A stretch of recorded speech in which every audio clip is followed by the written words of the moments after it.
Good evening, everybody. Good evening indeed. It's another Tuesday night. It's another touring car evening here on Simracersworld TV. And we're here at Oulton Park, one of the very greatest circuits in the world for touring car racing, especially if you ask me. Chaz Draycott here in the commentary box with my good mate Peter MacKay alongside me. Peter, we've been looking forward to this one because while we do both love Oulton Park, it's not usually the best circuit for overtaking, is it, because of how narrow it is?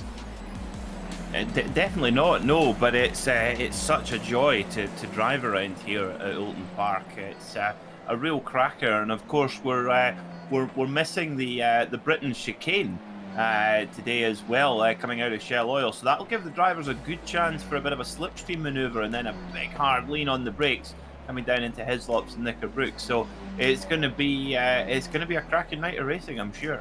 It really is. Looking forward to this one, and 3 races coming up for you tonight, everybody, so plenty to look at.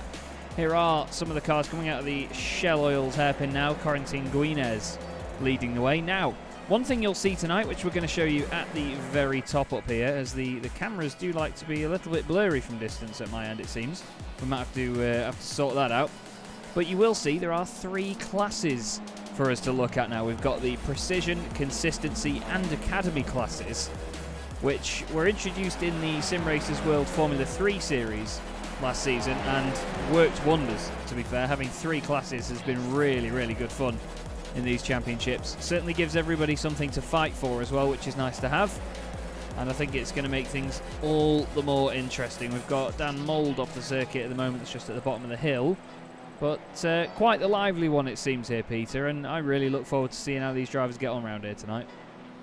Indeed, yes. At the moment, the drivers are out in a group qualifying session, and it's quite an interesting dynamic, the group qualifying session, because you'll notice a couple of the cars in the field are painted in the same colour scheme, and they're part of the same team. So one particular team that have been very, very prominent throughout the both this season and the Z1 Dashboard Winter Series is HM Engineering, and the benefit of having a fast teammate in is manifold, but particularly in qualifying, if you can work together to get a little bit of a draft effect, it can make a bit of a difference, particularly on the long drag out of Shell Oils all the way up over the crest of the hill towards the Steve Hislop chicane.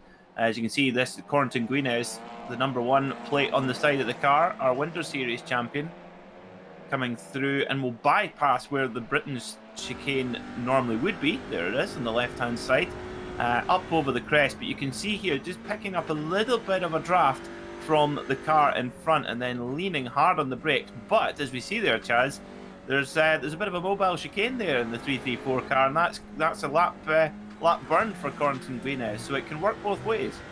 Yeah, it definitely can. That's Niles de Kuiper just in front of the Radeon Motorsport by QSR machine, based on a real livery that has raced in the 24-hour series very recently this year. But yeah, as you say, Corentin Guinez getting held up there. Top of your Academy Championship standings anyway, in terms of this qualifying, sorry. Top of Academy is Wayne Palmer at the moment, 140.937. Lee Bowden is the highest placed consistency driver. It's basically pro-am and am for this series. Although Dan Mould, it seems, he's not lighting. Okay, it's because he was off the circuit. It does light up orange when they go off track, so we'll make sure that we have to keep an eye on that. But yeah, I think still having the chicane at the bottom of the hill is a very interesting one around here, because I mean, we've both put in a lot of laps around here, Peter, I'm sure, and in all honesty, having this long straight here but still having the chicane, it's an interesting mix. I mean, I'm not sure if you saw, I raced in the Sunday Drivers MX5 Cup here at the end of last season, and they raced here, but they did not even have the chicane. They just went straight to Knickerbrook Corner. And when you're side by side and deciding to chuck it into there, it is a very scary corner indeed. It was exhilarating, really, truly exciting, but very scary indeed. I think I prefer having the chicane, maybe. Nah, chicanes are for sissies, Chaz. Well, it certainly slows the field up a bit, and I think, if anything, probably makes for a bit more chaos, because you've got 3 more apexes to negotiate rather than 1, I suppose, haven't you? Well, the one thing for sure is it does create, I would say, a better overtaking opportunity. This Hislop chicane here, you can get a move done on the brakes there, whereas, like you say, without the chicanes there, tipping it into Knickerbrook It's a fairly 50-50. It's either pass, you get the pass done, or you're both in the fence. It's a pretty one way or the other corner. It's so quick in whatever car you want to take it on in. I have to say, in a Lotus 79, that is, I have to say, I wanted to stop and I wanted my mummy after that. I have to say, it was that is frightening. Yeah, that's actually one of my, even though I've never competitively driven the Lotus 79 on iRacing, one of my very favourite combinations. That car around here, awesome stuff. Actually hosted a Formula 1 race, a non-World Championship round at the Gold Cup, did Oulton Park. Now, I've seen, obviously, some Formula 1 cars go around here at the Gold Cup in a demonstration sort of way, but I can imagine when you see them being ragged to death at full racing speed, it's a very, very interesting bit of viewing. Oh, it definitely is. And in fact, I do commentate on the official Lotus 79 series on a Sunday afternoon at 4:30, Chaz. So you should roll up and have a go. It's a great series, and they all run in classic liveries as well, which is very cool, very, very cool, and indeed. But yes, Oulton Park has more of an F1 history than people might imagine. In fact, Stirling Moss in 1961 won the only ever Formula 1 race to be won by a four-wheel drive car, which was a Ferguson. I did not know that actually was the I only thought they one. made tractors. It's not a bad shout. I actually run when it comes to the livery you mentioned. Oh, as Danny Fenning goes in the wall. The liveries that you mentioned on my Lotus 79, I have the old Parmalat Bradburn BT52, the 1983 car that Nelson Piquet drove, and the big round bulbous nose on it just looks absolutely stunning. There's a few years obviously between the two, but the livery just really suits the car, as it did at BT52 as well. But talking about this current qualifying session, we have two of those very quick HM engineering machines that Peter mentioned before in the top three, Corentin Guinez and his teammate Norbert Leitner. Damien Owen Harris is currently fourth for Fiercely Forward. Miguel Freitas, previous champion of this championship, is in fifth place. Mark Woodhouse has just improved to go up to seventh. Mark's having a better season than he had last time. I think that's the nice way of saying it. He's probably still a bit miffed after all the contact he had at the Nürburgring last time, but I mean, just very quickly recapping that, what a race meeting we had at the Nürburgring. Wow. Oh, it was a thriller, wasn't it? We had lots of action, and Nürburgring a proper challenge. But it's funny. This track is now. Did you tell me last week, Chaz, that there was a driver who called Oulton Park like a mini Nürburgring? Was it? Yes. Or was it Winkelhock? It was Joachim Winkelhock. He said it after first coming here in the early 90s to take part in the British Touring Car Championship. He'd been in a practice session, and he got out of the car absolutely beaming, and they were like, what are you smiling about? He's like, I love this place. It is like a mini Nürburgring. He's like, the amount of oscillation, the up and down, the left and right, how bumpy it is, how narrow it is. There's always trees and greenery around you. He just fell in love with the place, and he performed very well there. I believe he topped the first session and actually won both of the races in that season. I think it was 93 that he was doing that, either the 93, 94. Was it in the M3? Yeah, was it in the FINA, or was it the 328i? Yeah, I think it was the year before. Yeah, before the FINA ones. I think it was the Vorsteiner BMWs that he was driving with Steve Soper as his teammate. So a very formidable duo to have in, especially in rear-wheel drive touring cars as well. Somebody to fight his battles for him. Exactly. That's it. Going and crash into people and up in front of him. Oh yeah, I mean Tim Harvey would know all about that, of course. Yeah. We've got. I tell you what. Speaking of picking battles and having a bit of a fight, Keanu Borgignon, he was really in the wars back at Nürburgring, bless him. So he's going to be hoping for a bit more of a tame evening this week. The number 11 Flemish Sim Sports driver. But you never know. Around Oulton Park, there is always door-to-door action. Last time the series came here, I was actually joined by Paul Smith on the commentary last time we were here, which was great to have. And it was a very, very strong race meeting. A bit of contact here and there, some silly mistakes, but it was wonderful to watch. And very, very tough and decisive championship implications as well. Of course, we're only on rounds 9, 10 and 11 here, and there are 29 rounds this season, so not at the halfway point yet. And we have so long to go.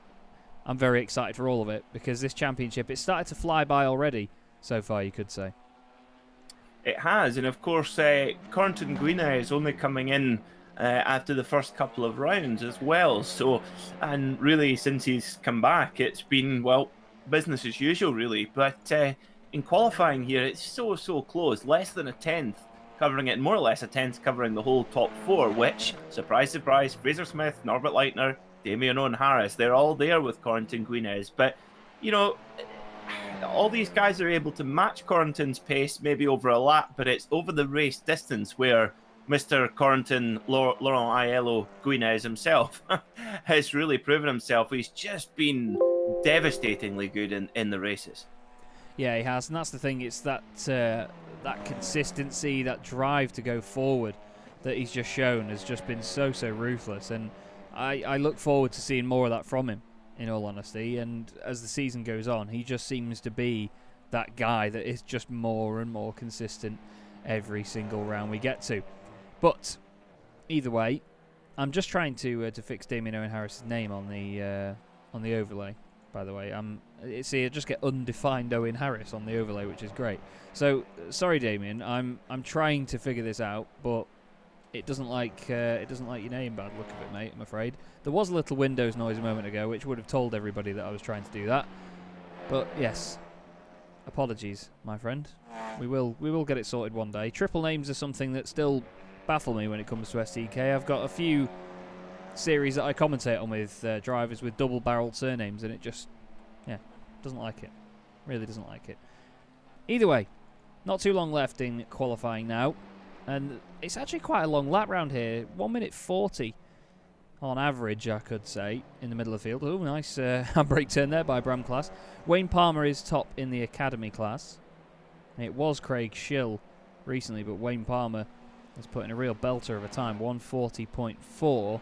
He has now got, what, 7 cars between him and Craig Schill. Anton Dupin is off the circuit. Oh, and that's Cascades. You never have a small off down here, do you? No, definitely not. No, it's we saw a couple of touring cars getting absolutely torn to bits there at well, that was a relatively slow and uneventful off for Anton there, but yes, at Cascades, that's serious part of the circuit there. It's such a off camber as well, and you often see a lot of drivers losing it on the exit there. Corrington Guinez goes a little bit faster, a 39.794. Now I do want to look Miguel Freitas. Now watch this on the brakes. So it goes down and suddenly, whoop, there's a dip just in the braking zone, and you'll see a big part of the circuit just becomes completely black with rubber. We'll go on board with Dan Mould. That was a scary sight for a moment there. But watch, as the car gets settled ready, there, dip. It just dips down on the brakes. And some cars, especially GT cars, where you're running a really rearward brake bias, can upset them cars massively. You will just see them have a huge moment and go one way. And to be honest, I wouldn't expect anything different from these TCR cars tonight. Obviously, front-wheel drive, most of the weight over the front end. Yes, they do have the wings for downforce on the back, but, I mean, you know these cars just as well as I do, Peter. The back end likes to swing around quite a lot, doesn't it? It does, yeah. And the cars, actually, there's 2 different versions of this car, and there's a DSG version, and there's one with a different gearbox. I think it's a sequential gearbox, but there's also a version which has ABS and one that doesn't. Now, this one on iRacing does have ABS, so yes, that means you can be really it kind of encourages you to be really aggressive on the brakes and just lean on it as hard as possible. But of course, if you overdo it, as you say, it does get the car to move around quite a bit on the brakes. But you watch any touring car from the outside and you think, that don't look so bad, and then you go on board and the driver is sweating buckets and oh dear me, that was a big one. That was Mark Woodhouse, who went off the circuit. He was off at the Shell Oils hairpin, and the car seemed to just come back around. Oh, he's run a bit wide. Oh, there's another car there in the middle of the road. Who was that in the Ignium car? Oh, and he's on the brakes, tries to get it stopped, and then it just rolls. I think he just not sure where he was going to go with that from there. Unfortunately, it looked like he was going to pull away, but didn't get the job done very quickly. Now, funnily enough, a good friend of mine that lives around here, Mark Wakefield, who used to race in the Mini Challenge UK and in the Volkswagen Cup, has actually had a brake failure going into Shell Oils and went off the sort of edge of the bowl, as some drivers call it, and he just clipped the fence as Bourguignon. Look at that. Keanu Bourguignon, 0.02 of a second quicker than Guinez, but goes top. But just to finish the story, Mark in his VW jumped the fence pretty much and ended up in the woods out of there, which is not a comfortable scenario, but right at the death there from Keanu Bourguignon. That was important there. Takes pole position. If your car's got number 1 on it, you'll be doing well. Fraser Smith on the second row of the grid with Damien Owen Harris. Then it's Norbert Leitner and Miguel Freitas. Roman Boakler and Mark Woodhouse. Dan Mould, the highest placed consistency class driver, ahead of Paul King, Naveed Hussain and Matthew Crisp. We then have Lee Bowden and Matthias de Tige. Ashley Gaffall ahead of Wayne Palmer, the highest placed academy driver. Anders Lily Jourdain in 17th. Chris Daines 18th. They'll be hoping for more out of the races. Bram Class 19th. Scott Malcolm 20th. Ben Hicks 21st with Anton Dupin behind him in 22nd. 23rd we then have Michael Blake with Craig Schill alongside him. Then it's PJ Clayson's Mats Borg Anderson, Jessica Myers and Daniele Giudici. Scott Angelo and Niles de Kuiper round out your top 30. They're followed by Ryan Walker and Danny Fenning. Dean Timms is alongside Jean-Louis Deschamps with Jürgen Knockhart and Rob Jackson 35th and 36th. And on the back row of the grid we have Neil Stevenson and Paul Godden. But Keanu Bourguignon, yet to take to the grid, probably just still hosing himself down after that phenomenal performance there. He's running around his house having 5-5s with all his family right now. He's like, what do you think of that, Quarantine? I would not be surprised. I would. Oh, I would as well. Even if you can beat Quarantine Guinez by 0.02 of a second, hey, you've beaten him. Not many can say they have. No, very true indeed. I have noticed that we don't have the right decal layer on Quarantine's car for some reason, so... Oh, that'll lose you sleep, Chaz. Oh, it will. It honestly will. I can't hack it. I'm so bad for this, honestly, everybody.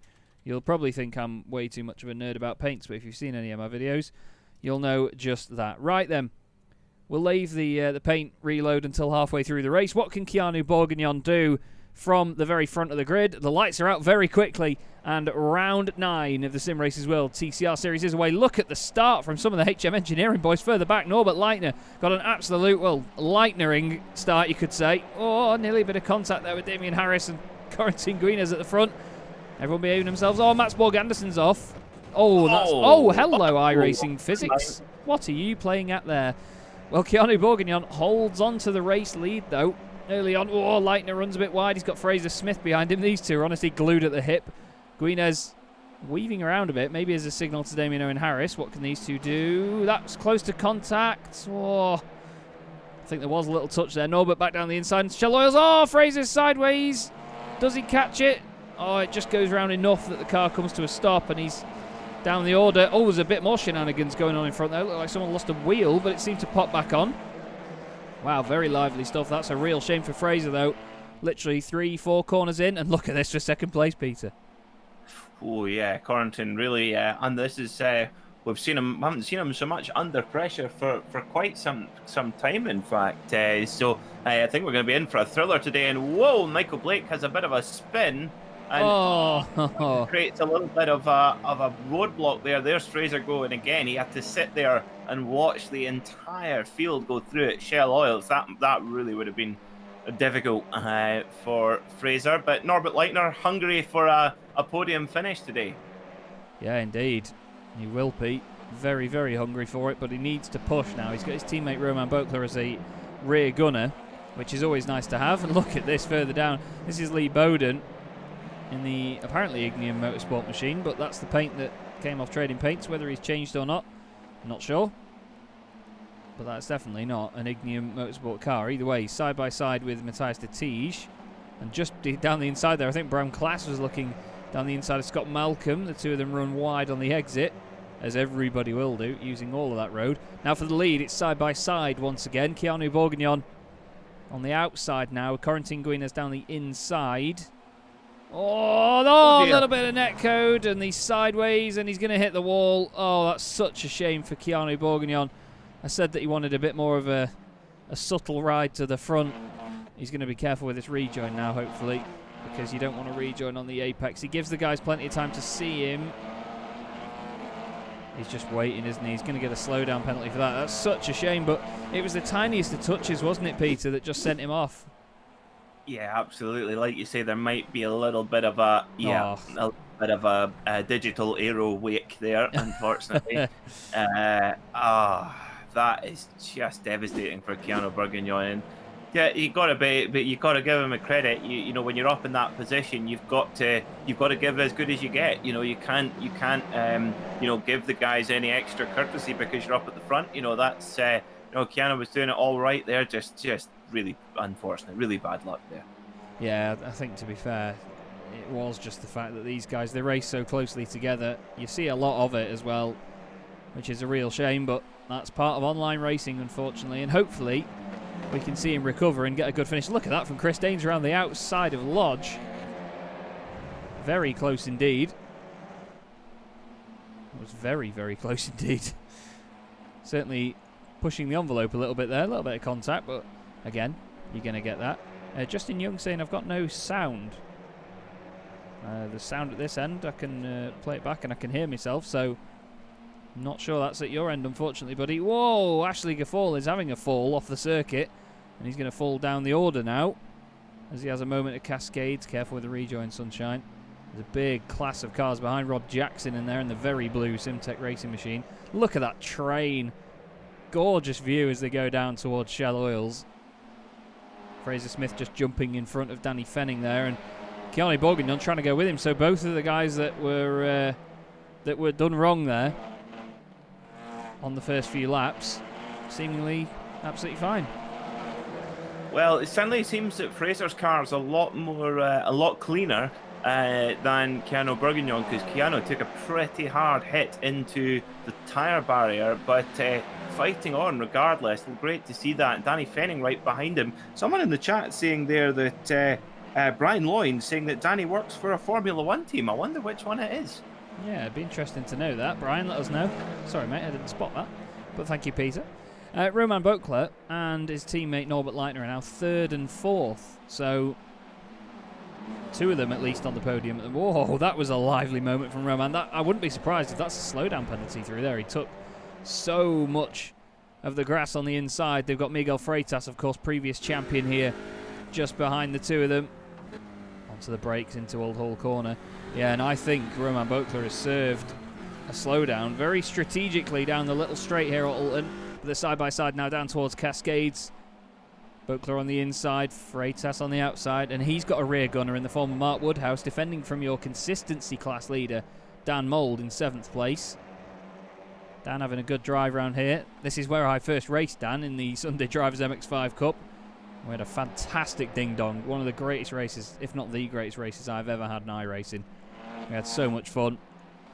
Anton Dupin trying to raise his game here as well. Sideways in front of him. That was Wayne Palmer just getting slightly out of shape. He's actually leading the Academy class at the moment, as you see by the top there. He sent us at SimStickers some photos of retired Spaniard at a seat fitting. I was going to say ex-retired, I'm sure, said Brian. I spotted that before he deleted the comment. Now here's Chris Daines side by side with Lee Bowden. Wing mirrors are plenty, or not in the case of Chris Daines' car. But 20 laps per race here, Peter. That's some good going in these cars. You're asking a lot of these drivers, I think. Yes, you are indeed. Yeah, to get around Oulton Park mistake-free across a whole race distance is a job in itself, and that's one of the things that makes it such a satisfying track to drive around, because it's so challenging as well. And I have to say, there's some races where I'm not so jealous of the drivers, but I am jealous of them. Tonight is bang! Oh, it's a big mess there for Danny Fenning, who works for the new Malstein Formula One team in Laris. Oh no! And that was a big jolt off the wall, wasn't it? Ryan Walker's gone off the circuit as well. Oh, clips the grass. Oh, we call that doing a Chaz in the British Boring Car Championship, because I've hit that grass so many times wobbling the Jetta on the brakes. It's unbelievable. Our leaders have bolted off a little bit here, but if you are Corentin Guinez and you're having a fight for the lead with one other driver, and you could pick one, never mind 2 rear gunners, he's got a good thing going on here. Indeed, yeah, absolutely. This is you could maybe think that the HM Engineering guys are going to try and break away if they can. Actually doing a little bit of bump drafting along the straight there as they head up towards the Hislop chicane, named after the great Steve Hislop, triple British champion, 11-time TT winner, and winner of probably the greatest race I've ever seen, the 1992 Senior TT, where he edged out Carl Fogarty on an overheating Norton. Oh, well, it's always better when you have Norton Road. Oh, when you have like something wrong with it and you still nurse it to the end and win. It just adds more to it. It looks like Naveed Hussein's router's overheating at the moment as Chris Daines is off and back on again. This was kicking off a little bit. There was some side-by-side action a little bit further up. Woodhouse and Freitas against Boakler and Leitner. While just behind it, Dan Mould thinks, right boys, I'm sitting pretty in the consistency class. I will just sit here and watch you do your thing. Guinness though, he's opened up that gap a little bit to Damien Owen Harris this time round. A few tenths of a second quicker than last time. I'm wondering whether he's going to be able to hold that throughout the race, because we both know how much Damien can turn it on at the end. He seems to be one of those drivers that does have the consistent pace and the ability to just make the tyres last. Yeah, well, Corrington Guinness is certainly turning the screw here. He was fastest of anybody on that last lap. Yeah, like you said, just about 0.2 of a second quicker than Damien, but Damien's right in the slipstream here. And if I was Damien, I'd be wanting to put on a pass if you absolutely can, because you want to try and upset Corrington's rhythm a little bit. Just like that, just have a little look. Just hit your braking point. But look at that, he's forced Corrington Guinness to go a little bit wide there, compromised his entry and therefore his exit. And this is exactly what Damien Owen Harris needs to do, because as we've seen so many times, Chaz, you can't let Corrington get into a rhythm, because he will, but he just doesn't make mistakes, so you've got to try and force them out of him. Oh, jeez. It looked like he was going to have a dive, didn't it, into Druids? Really good stuff. Scary, scary moment there, especially for us on board. But yes, as you say, Damien is just having a look here and there. That's more of a look. He's giving him a bit of a kiss. We had a lovely little examination of the inside of the engine bay there. Corrington obviously moving around a bit, saying, I'd rather you didn't, mate. That was a Gordon Matt Neal nearly moment there. It was. And then you've got the cavalry in the background. Look at it as they all shimmy their way. It's 2x2x2. We've got 2 HM Engineering cars, 2 Team Mad cars, and then 2 Ignium cars. Or 1.5 if you count Naveed Hussein's internet connection at the moment. Closer together down the order, though, we have Dean Timms and Daniele Giudici. Dean Timms is 4th in Academy. Daniele Giudici is 7th in consistency at the moment. The two of them have been having a very, very strong chase indeed. Dean Timms' car looks like he's definitely been chasing somebody a bit too closely. The DRLs are broken, so as we both know, Peter, that'll be 15 grand in an Audi certified workshop, as I'm sure. You will be allowed to sit and read the 3-year-old out-of-date magazines and eat a stale Lotus biscuit. You will indeed. You will indeed. With some rip-offs from the charts, I'm sure, like they're playing B&M. Norbert Leitner still holding up. Tell you an SUV that's the same car, just worse and more expensive, and has the wrong gearbox in it. Yes, definitely. Always the wrong gearbox. Naveed Hussein's internet connection is striking again, because in the overlay we have a wonderful thing where we can see the top speed that everybody's done, and it's in kilometres an hour. And if you look at the left-hand side, everybody, you'll see that Naveed Hussein has managed 720 kilometres an hour in his Audi RS3 LMS TCR, which shows you just how much development goes into... Chipped by his mate down the road. I want to know how little wing he's running on this setup to make it go that fast in a straight line. But yes, 720 kilometres an hour. Fantastic top-end speed here by Ignium. K&N induction kit. Oh, the amount of time I've spent putting them on stuff that it really shouldn't go on. Flipping out. Fiat Seicento, top of the list. Roman Boatler. Did you have one of those? I had one of those. I had a Fiat Seicento Sporting, red one. A 52 plate, and it leaked loads. There was so much water in the back seat every morning. It was fantastic. I loved it. There's not enough time on this broadcast for me to tell you about the problems I had with mine in the 2 weeks I had before I crashed it. Oh, you crashed yours? I got... Yeah, big time. Yeah. I spun mine in front of the police at a roundabout and got nicked. But Dean Timms, anyway, he's hoping not to spin in front of Fraser Smith and get nicked here. Very close indeed behind him. Fraser still on this climb back up the order. It's going to be intriguing to see how he gets on over the course of the night, because as we've seen here on Simracersworld TV in the Simracersworld TCR Series, if you start on the back foot with a poor result in race 1 or you have an incident, there is always a wonderful story to tell about your recovery through the field. Now look at this, Dean Timms is getting out of the way. He knows there's no point fighting Fraser too much at this point. He's seen how pushy Fraser's going to get if he gets held up, and look at that, Bourguignon trying to go down the inside as well, but he actually doesn't let him go. He's saying, nah, I'd rather not. Full send or Flemish, I'll go for full send. Now Leitner and Freitas, these two are together. Now are we going to see another Shedden and Neil, Peter?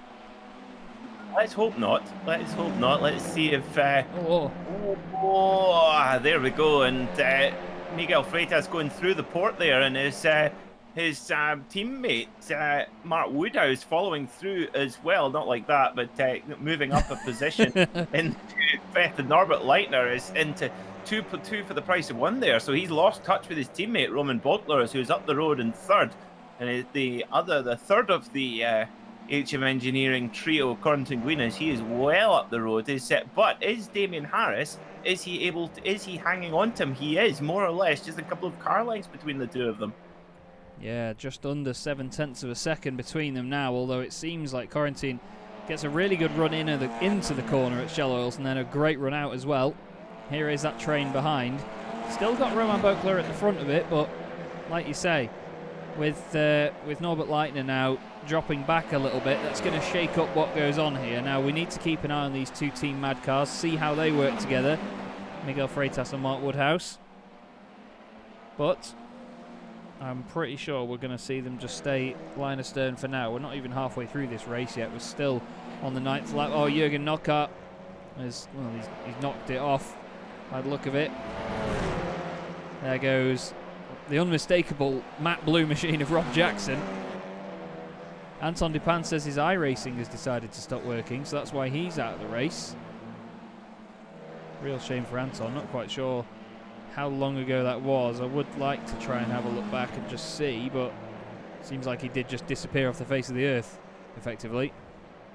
Now Lee Bowden is having to defend from a very feisty Chris Daines here, and we saw just how quick Chris was and how consistent he was at the Nürburgring. He did a wonderful bit of driving there.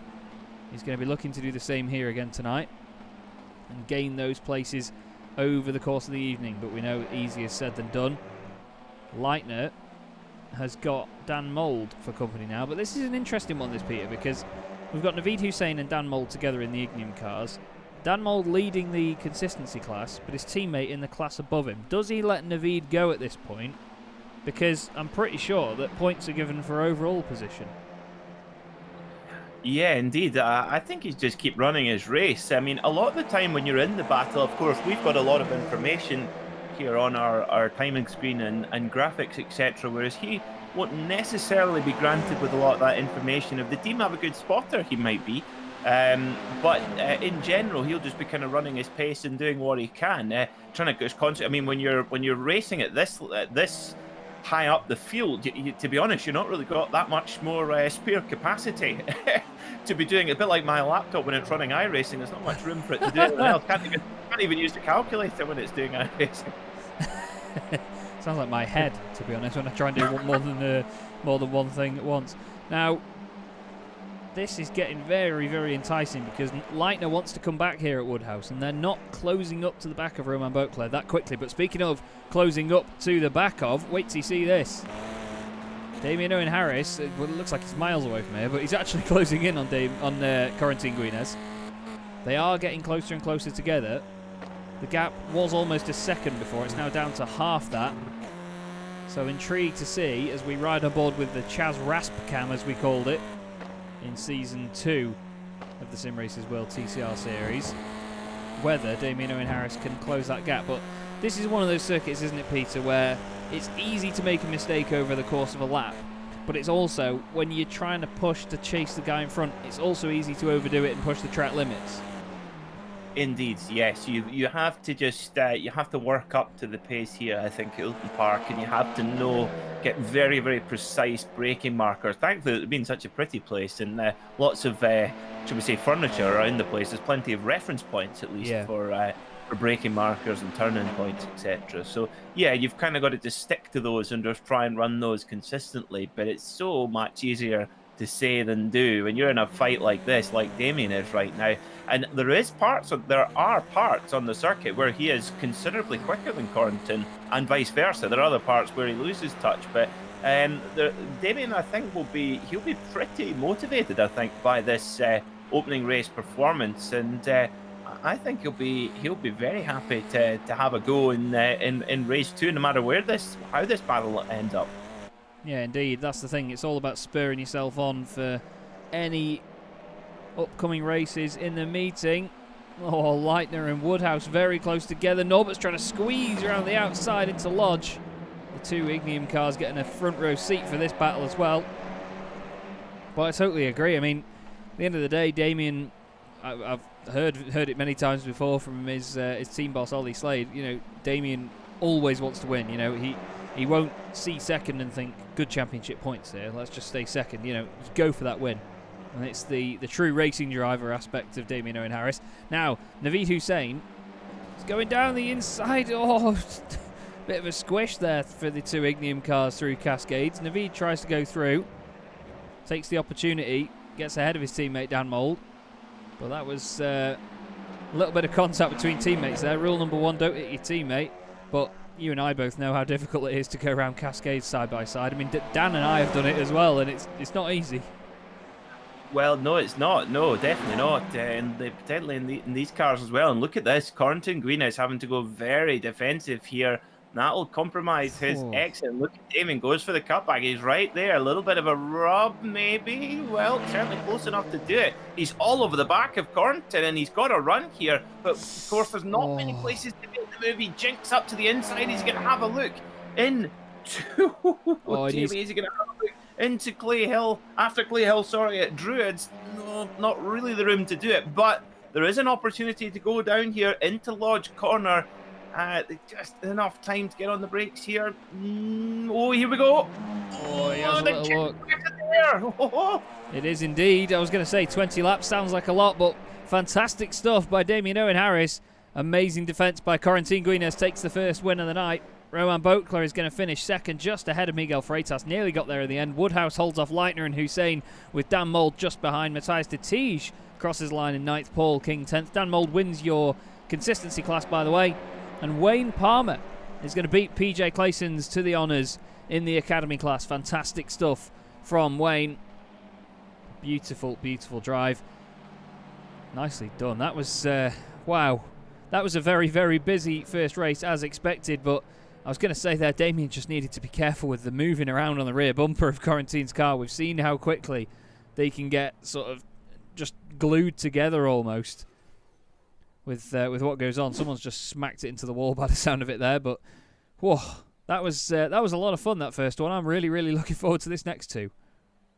Indeed, yeah, and of course we'll see Damien Owen Harris starting from the front row of the grid alongside Corrington Guinness. So, and we've seen there, he's proven that he can run the same pace as Corrington. So I think we're going to see a great head-to-head battle between them. But I do believe that Damien's really got to try and make a pass as early as he can, try and upset Corrington's rhythm a little bit, not let him get away, not let him get comfortable, you know.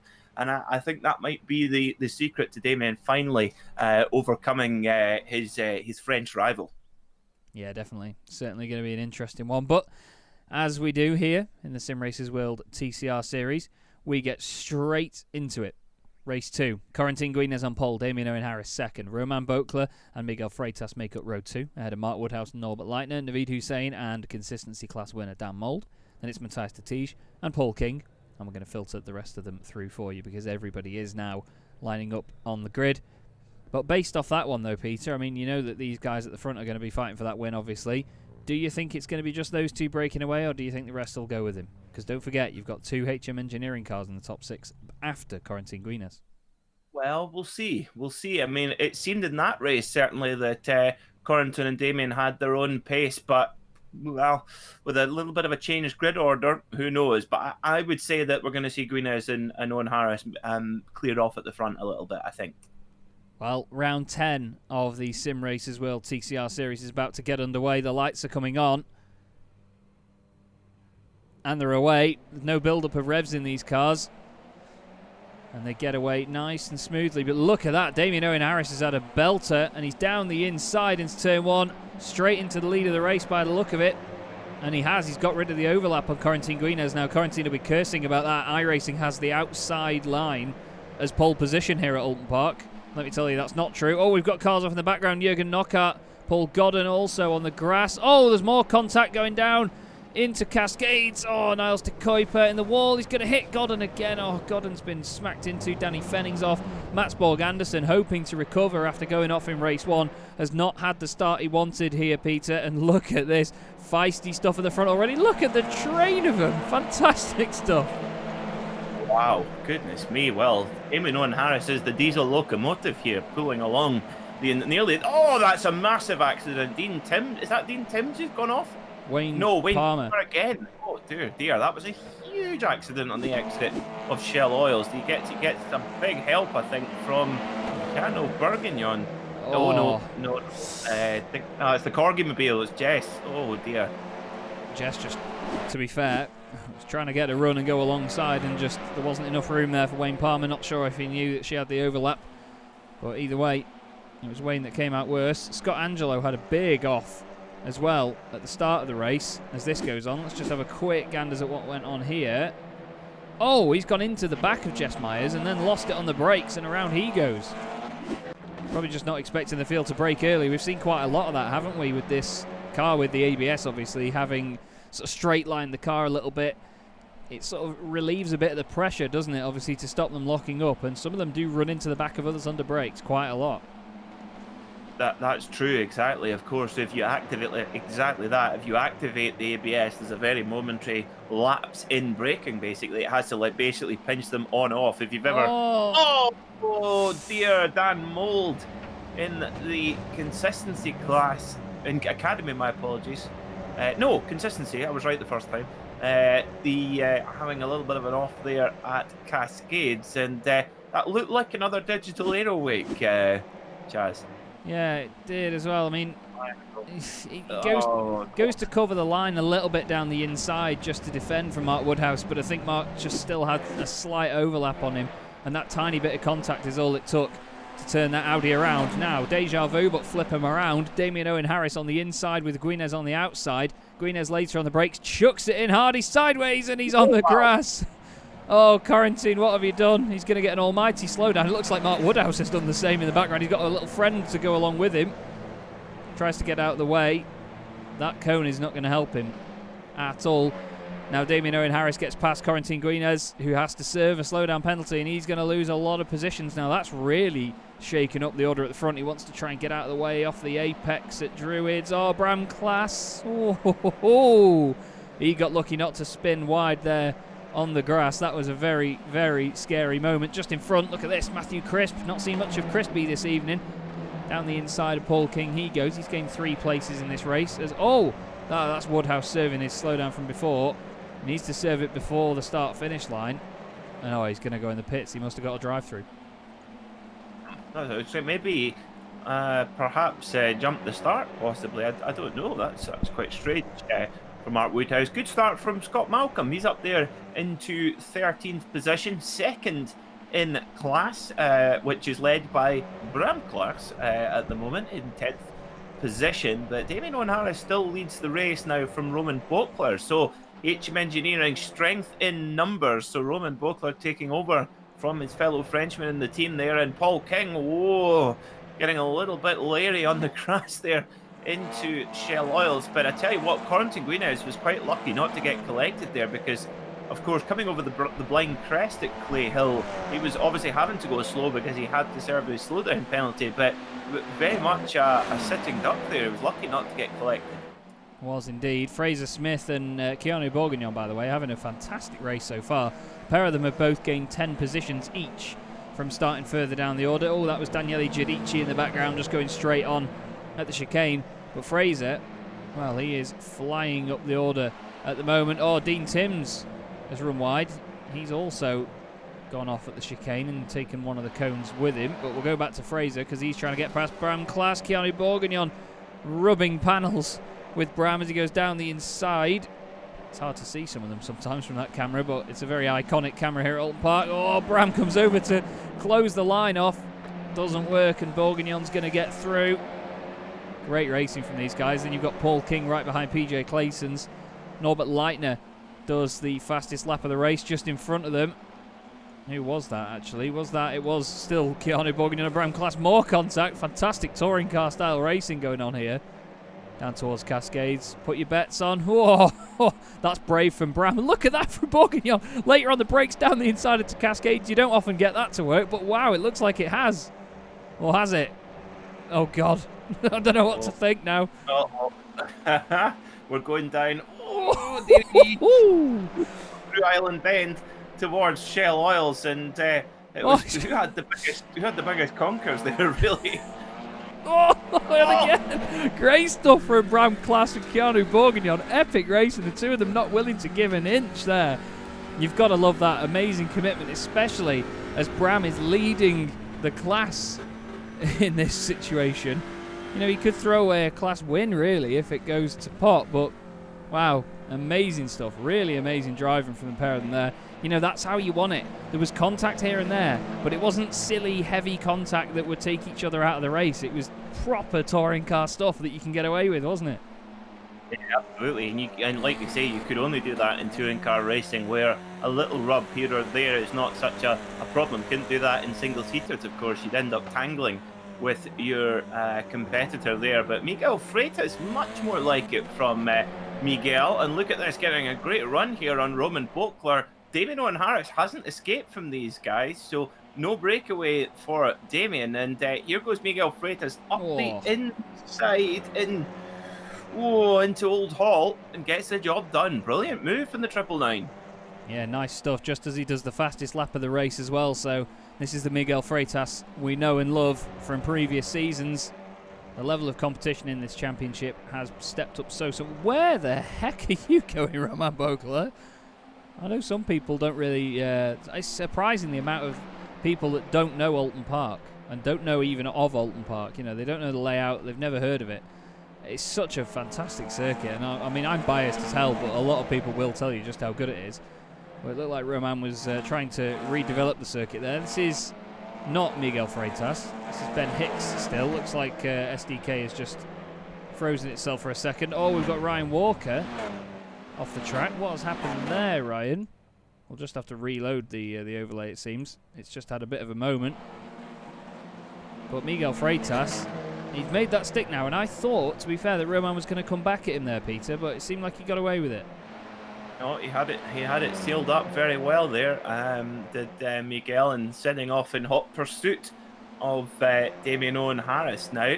Fraser Smith, this has been a good recovery. It was no fault of his, just unlucky, just got tipped around at Shell Oils in race 1, and it's been a story of damage limitation or recovery throughout the meeting so far. So to be up into the top 10 already at this stage in race 2 is excellent stuff from the number 4 car of Fraser Smith. Now, just to back up your point there about Oulton Park, Chaz. Now, you know, you and I, we disagree about certain things, like choice of alcoholic beverage for one, the cleanliness of certain touring car drivers in terms of their driving conduct. But the one thing we do agree on is Oulton Park is awesome. It is an all-time great of the circuit. It's just on 2 or 4 wheels, doesn't matter. It is just a joy. It really is, and it's one of those old school circuits that even though it's been improved safety-wise over time, there's really not been much compensation. So there's not really been much taken away from the driving aspect of it. You know, the circuit itself hasn't really changed. Yeah, the chicane's got a bit bigger, but that's pretty much it. I can't think of any other layout changes other than the chicane getting a bit bigger, and I mean this Britain's chicane down here, that has really changed it that much, in all honesty. And if anything else, all that's changed is the spectators are a bit further away at Druids, and there's a catch fence at the bottom of the hill down here, which you can see on the left of your shot now. But that's it. I mean, as a spectator and a viewer, it's probably one of the best tracks in the world. There are so little fences in the way that, I mean, I've seen some big in as well. What a joy! Oh yeah, right into the track side. Oh, definitely. And I mean, even if that bridge there, the Carlu Bridge that you can see, you can just drive straight up, go into the paddock. You know, it's not. They're not as hot on security or anything than it's just stopping the public going into the paddock like they are at places like Brands Hatch or Silverstone. You could just walk in. It's great. And, you know, that's not a bad thing necessarily. You know, fans can get up close to the cars and everything. You can see what's going on a lot more. It's just, yeah, absolutely love it. And the facilities are great as well. MSV have done a wonderful job of keeping the facilities up to date. And just to walk round it. I mean, it's a long walk if you go from Hilltop to go to the infield, because you have to walk all the way down the hill and then up Clay Hill over the bridge to the infield. But either way, what a great place. Absolutely love it. I'll stop dribbling now. Scott Malcolm is trying to take the class lead away from Bram Class, actually. This is quite an important battle. Right behind them is your Academy class lead, the PJ Claysons. Obviously, Wayne Palmer having an issue early on, which dropped him down, I'm afraid. But this is good stuff from Scott Malcolm now. 74 against number 7. And I'm wondering, I'm sure they will, but I'm wondering whether they know this is for a class win, because a lot of the time in series it's hard to know who you are fighting in class unless you just remember certain drivers. We saw there Chris Daines having a fight with Paul King. These two both in the precision class. Oh, nothing too precise about that though, was there? Oh, not quite. No. This loses it on the entry there to Chris Daines. It was getting very, very busy. Now, Joachim Goldbranson has written into us, it's never good if you're in the writing in the YouTube chat of a race you were in. It's not going well if that's the case. And he says, Oulton is a proper BTCC track. Absolutely. Would be awesome if iRacing would get a license from the BTCC for their tracks and cars. Well, a good amount of the tracks are on, but the cars, they've started to create a bit of a precedent of iRacing, haven't they, Chaz? With the fictional cars, the Dallara IR01, which it isn't a real life car. It's been created between Dallara and iRacing. And I tell you what, they could do that with the homologation special Infinity from BTCC, since that's an actual car it's based on. Hang on, I'm just waiting for the other leg to start getting pulled here. Hang on. But no, in all fairness, I mean, that Dallara, what a machine. I mean, the fact that awesome, isn't it? The fact it's been, I do think it looks a bit silly with the massive wheels. It's very Hot Wheels-esque, but you know, it's how Formula One cars and Indy cars could look in a few years, and that's what I love about it. You know, it's been genuinely developed with real-life physics. It's not been made as a car that can do 1 billion miles an hour around the Nordschleife flat at every corner. It has realistic aerodynamics, realistic physics, and it has its own tyres that just work in the way that, touch wood, they should. And I mean, I've not driven it, but it's got a V10 back there, and everyone loves the sound of a V10. So, yeah, it's been a marvel of engineering. It's hard to explain to people why it is so special if they don't get iRacing and they don't get sim racing, but it is very special. Nothing too special about that from Jean-Louis Deschamps. He needs to get out of the way. Oh, he clips the tyres, manages to get going again. Who was that just going past him there? Ashley Gaffall going through. Oh, Anders Lily-Jourdain has just gone straight on at the chicane as well. It's close further up between Matthias Letizia and Corentin Guinez, who we were looking at a moment ago. Look at that, around the outside of Lodge. You don't make that work very often. It's now going to be in the inside for the slight left kink onto the not straight here at Oulton Park. But again, I mean, I said before, we're not going to see much overtaking because of how narrow this place is. For around the outside at Old Hall, Corentin Guinez. Oh, that was naughty stuff. Love it. Absolute naughty in a good way. Love that. Really do love that. But I mean, look at Fraser Smith and Keanu Bourguignon behind these two. I mean, they've gained 12 places each. And with the 12-car reverse grid, they're going to get put ahead of some of these guys if they finish behind them in the last race. That's just fantastic work over the course of the evening to get yourself back up to the front. It is, yes, absolutely. They've both done a really commendable job. Fraser up to 8th position now, so bagging a good load of points. And of course, Corentin Guinez in 6th right now, so he might get a couple of positions before the end, but you would normally expect them to be on the podium at the worst.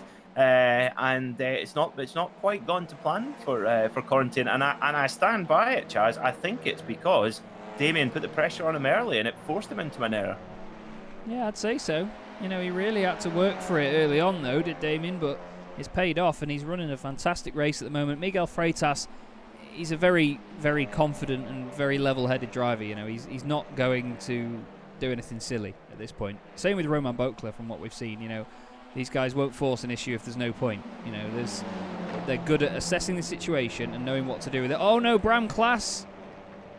Oh, Bram's off the circuit. He was leading the consistency class. Gets back going again. I was just about to say Team Mad call Miguel Freitas the tame Iberian. Side by side with Scott Malcolm. Oh, I don't think Bram left enough room on the inside there, unfortunately. It's hard to go too wide around Druids, though. I'll give him that. It's very, very difficult because it's a double apex right, so the cars can run out wide and then close back in on one another very easily. That's such a shame to see, but we now have our consistency class leader and our academy class leader right together on track. Scott Malcolm and PJ Clayson's 11th and 12th. But our overall race leader and, of course, precision class leader, Damien Owen Harris, he's coming under pressure here now, Peter, and the slipstreaming game is going to be very, very real. It is indeed, yeah, and he's got not one but two cars to worry about, of course, in Freitas and Bokler. And Bokler could get a wee bit of a double bubble here, getting a proper slipstream on Harris, and there you go, just goes into the defensive mode there. You can do that at the Hislop chicane and just sort of get away with it. You do sacrifice a little bit of time, but there isn't really any room for the driver behind you to get around unless something drastically goes wrong. So you can usually defend through there, and Damien being very clever about it, but the more he has to do that, the more chance there will be that more protagonists come into this battle here. But whoa, is Miguel Freitas using every bit of the circuit and more on the exit there to come into Lodge Corner. And yeah, this is the most pressure he's been under so far this race. Yeah, it is for sure.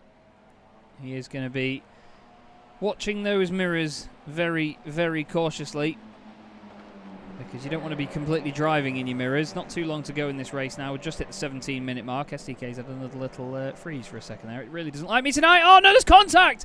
No, Damien Owen Harris is off. Oh, and we said before, you never have a small incident at Cascades. And the tiniest of touches has put Damien Owen Harris off the circuit and very much out of the running for this race win, Peter. That was a horrible, horrible bit of contact. What can you say? Obviously, nothing intentional. We know that much, but was the room left?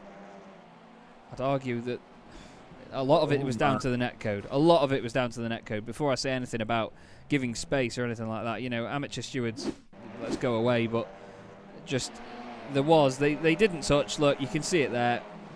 And it's that second bit, you know, I reckon he could have got away with it. Maybe flicked the car hard left to get away with that second contact, but such a shame there for Damien Owen Harris, man. That's absolutely gutting, because with Guinez out of the way, he was doing such a beautiful job early on, but now Roman Bokler leads this race.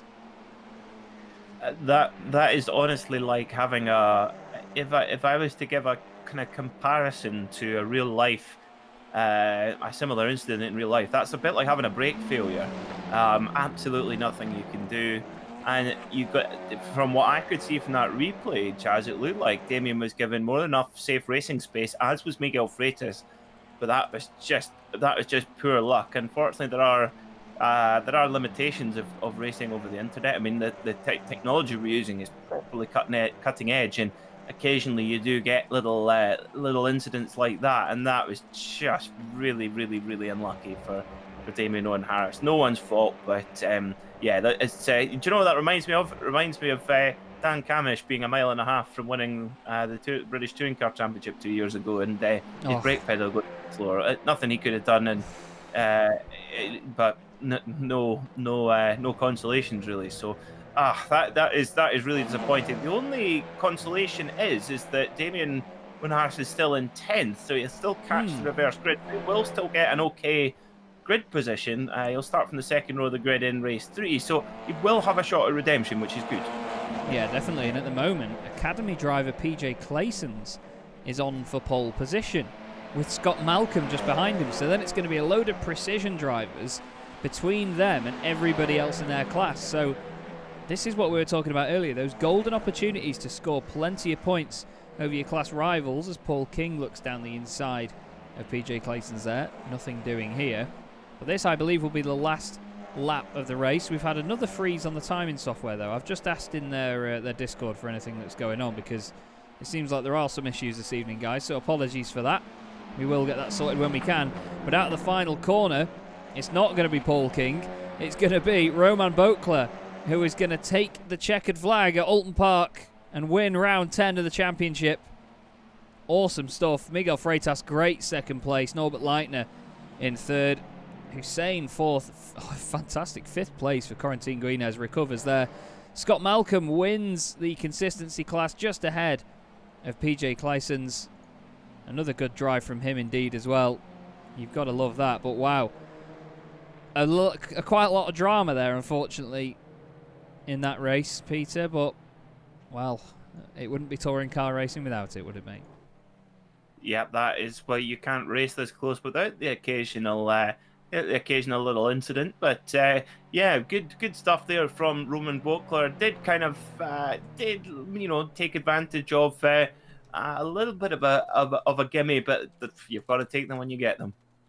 Indeed, and I think that some of these guys will be really just trying to stay safe now in this final race of the evening, because they've seen how quickly it can go downhill. I'm absolutely gutted for Damien Owen Harris, though, because he really did deserve that win, in all honesty. I don't often say, a driver should have won a race that didn't end up winning it, but yeah, he really did deserve that one there. We will go through the results very quickly, though, just so you can all see how we got on this evening. We'll run you through the Heat 1 results, which was Corentin Guinez taking the win. Second place was Damien Owen Harris with Roman Bokler. So in 2 races tonight, we've had HM Engineering twice on the podium. Team Mad 4th and 5th, Miguel Freitas and Mark Woodhouse. Norbert Leitner 6th, Ed and Naveed Hussein. Dan Mould winning the consistency class with Detesian King running out your top 10. Then we had Matthew Crisp and Lee Bowden with Chris Daines and Bram Class. Scott Malcolm and Ben Hicks ahead of your Academy class winner, Wayne Palmer. PJ Clyson's finished in 18th place, just ahead of Jessica Myers and Fraser Smith, rounded out your top 20, with his little buddy Keanu Bourguignon, who both came through the field together, just behind. Then it was Scott Angelo and Daniele Giudici, with Dean Timms in 24th, Jean-Louis Deschamps 25th, ahead of Craig Schill and Rob Jackson, Jürgen Knockaert 28th, with Paul Godden and Michael Blake, rounding out your top 30. Niles de Kuiper followed them with Danny Fenning. Then you had Neil Stevenson, the last car on the lead lap, Anders Lilliejordet, Anton Dupin and Ryan Walker, 1 lap down, Ashley Gaffall, 37th, and Mats Borg Anderson in 38th place. Peter, if you could take us through the second race results, please, my good friend. With pleasure. So confirming then, Roman Bokler, the winner of race 2 by just 0.2 of a second from Miguel Freitas. Norbert Leitner rounded out the podium in 3rd, making it a double podium for HM Engineering. 4th was Naveed Hussein, a great drive for the Ignam Motorsports car, with Corentin Guinez recovering to 5th after an early incident. Matthias de Tige was 6th, followed by the recovering Fraser Smith, Keanu Bourguignon, Matthew Crisp and Damien Owen Harris. Unfortunately caught up in that late incident at Cascades, but doing well to still make it into the top 10. Scott Malcolm wins the consistency class, there we go, with PJ Clayson winning the Academy class. Paul King was 13th, followed by Ben Hicks, Chris Daines, Daniele Giudici, Jess Myers, Michael Blake. And rounding out the top 20, Anton Dupin and Rob Jackson. Dan Moult was 21st, followed by Ashley Gaffall, Mats Borg Anderson, Craig Schill, Bram Clage, Jürgen Knockaert, Anders Lilliejordet, and Paul Godden, Danny Fenning and Mark Woodhouse. And finally, rounding out the last few runners, Niels de Kuiper, Wayne Palmer, Jean-Louis Deschamps, Dean Timms, Scott Angelo, Ryan Walker, Neil Stevenson and Lee Bowden. Thank you very much, Peter. Now, it is that time of the evening, gentlemen, and ladies and gentlemen, of course, where Peter and I will just leave you for a few minutes, just have a quick break before the final race of the evening. But keep your eyes on this session, see who gets the laps in and see who cracks on, and we'll be back with you in 5 minutes.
Welcome back, everybody. Or should we say welcome back to ourselves here on Simracersworld TV. Chaz, Draycott and Peter MacKay here for the Simracersworld TCR Series. We're at Oulton Park, as we've decided, greatest circuit in the world ever. Although Peter probably disagrees at that extent. I don't think we can draw the line there. But still, either way, Peter, we've had a fantastic night of racing so far. So much going on all the way up and down the order. It's been mega, hasn't it? Absolutely. Well, I think as long as Knockhill doesn't have its FIA Grade 1 status, then yes, once that does happen, then clearly Oulton Park will take over, because we know that getting FIA Grade 1 status ruins a track. Yes, it does. I can totally agree on that. I think Oulton and Knockhill are safe as far as that's concerned. I'd say so, yeah, to be fair. But still, I look forward to seeing what the future holds for tracks like that. I can't wait. Personally, I can't wait for Knockhill to come to iRacing. I know that you'll be, obviously, as a bias, more excited than I am, but even still, I'm very much looking forward to it. Places like Hockenheim as well. There are some wonderful circuits, and one of my very favourite circuits in the world, the Hungaroring as well. Cannot wait for that to come to iRacing. There's going to be some really interesting stuff coming up with all these European tracks, and it just means that, you know, iRacing have promised us this big push on European content going forward, and I think that it's a very exciting time to be on the service indeed. Absolutely. Thruxton's the one that I'm after, obviously after Knockhill. Thruxton I'm very excited about as well, when that eventually comes on stream. I think it's like a Porsche Cup car around Thruxton, getting a bit all squirrely and loose around there. That'd be fantastic. I've already got my Knockhill, day one Knockhill planned. Corvette for a couple of hours, and maybe do some. The C8R or the GT1 C6? Oh, probably the GT1, because it's just odd. It sounds just sounds better than that. Oh dear. I agree though. The GT1 is just a dirty noise. It's a fun car to drive, especially if you have a stick shift as well. You use the stick for it. It's really good fun to drive. Right then, we have a race to get underway then. The final race of the night will quickly fly through the grid, or it'll just filter through on your screen, because these guys like to grid up very quickly for this one. They've had a long time to wait, but as we said, you've got a lot of the precision drivers separating PJ Clayson's and Scott Malcolm from their respective classes in this race from the very get-go as well. So I'm intrigued to see how they get on, how they hold up. And don't forget, we have Corentin Guinez with Fraser Smith, Matthew Crisp, Damien Owen Harris, the two fiercely forward cars on the second row of the grid, like a pair of Jordans in the mid-90s, always there in the top six. Should be an interesting one indeed. But we're going to get underway then for round 11 of the Simracersworld TCR Series. And we're away.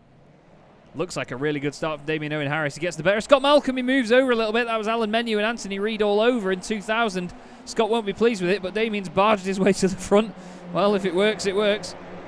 A little bit of argy-bargy with Scott Malcolm and Matthew Crisp as well, so it looks like the fiercely forward boys are not going to be on Scott's Christmas list come the end of the year. It may only be February, but flipping heck, that's a way to make an impression. Really busy field all the way down through Cascades. Oh no, that's Jürgen Knockout. That's going to be a big one. Oh, and his teammate out of all people. Knockout blow. Oh, wow, I've not thought of that one yet. Oh, and there's a knockout blow. Scott Malcolm's off already. Oh, Scott. Well, it's gonna. Yep. It's. What can you say? Oh, Danny Fenning has gone off. Where I can't catch him. He's moving down the order that quickly. I can't catch him on the timing. There's a big off for some of them there. Danny Fenning is way off on the inside. PJ Clayson's holding on here, but Damien Owen Harris straight to the front. He knew what he needed to do, Peter. Yep, he did, and he'll be wanting to try and make amends for... Oh, it's Matt Borg.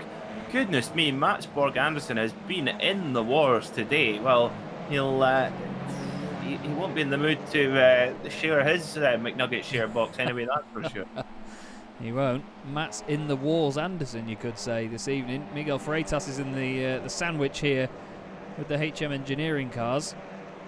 I'm sorry if I sound a bit husky all of a sudden, everybody, but I've got a new air freshener in my office today, and it is literally burning my eyes. It's this mist thing that my partner Beth decided that I needed, because apparently it gets way too hot here in here and stinks when I close the door. But yeah, I can't really see at the minute.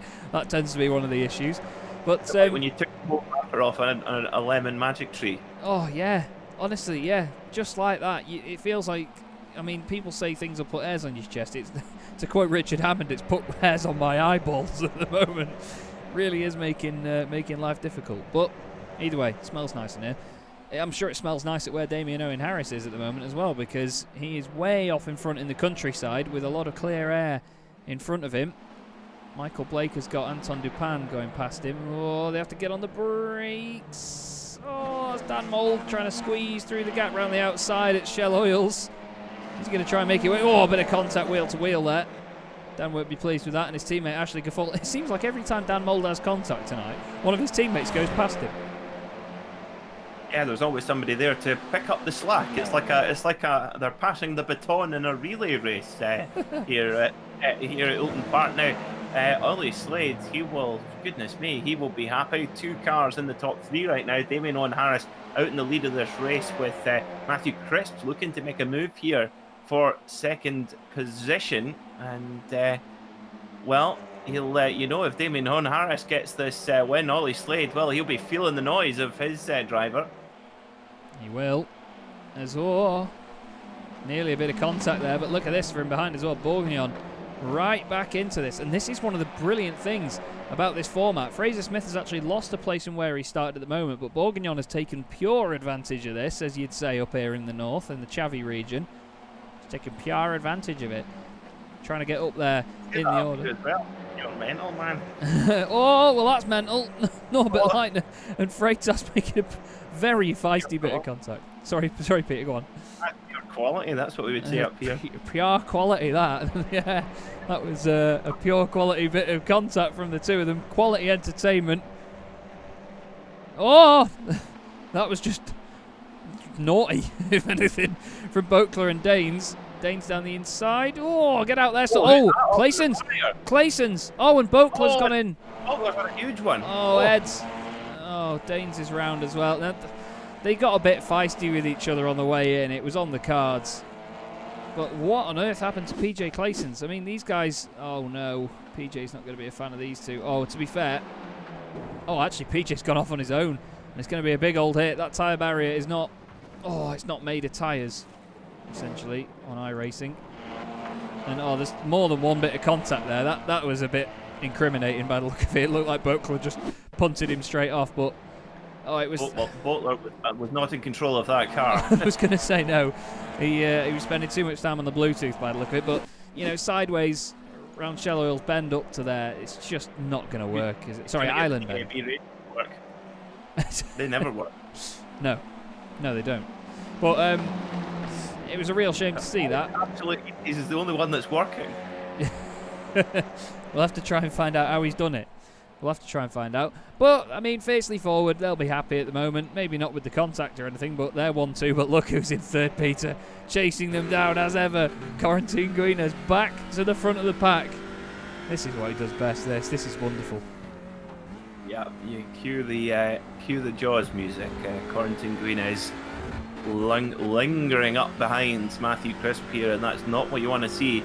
A car with the number 1 plate on the side of it appearing behind you, but they come through Island Bend into Shell Oil. As you can see, Corentin Green is looking for his opportunity wherever he can, but Matthew Crisp, he can do his teammate Damien Owen Harris a massive favour here. He's got to make that car as wide as possible. He's got to drive it like he's on the outside lane, or straddling the inside lane, straddling the middle lane and the outside lane like some Audi drivers do on the M6. Indeed, you've got to take up a bit of each lane and just let the lane assistance do its thing, but badly. Now, Scott Angelo is chasing down Dean Timms. Hopefully these two pay attention to the white lines on the circuit.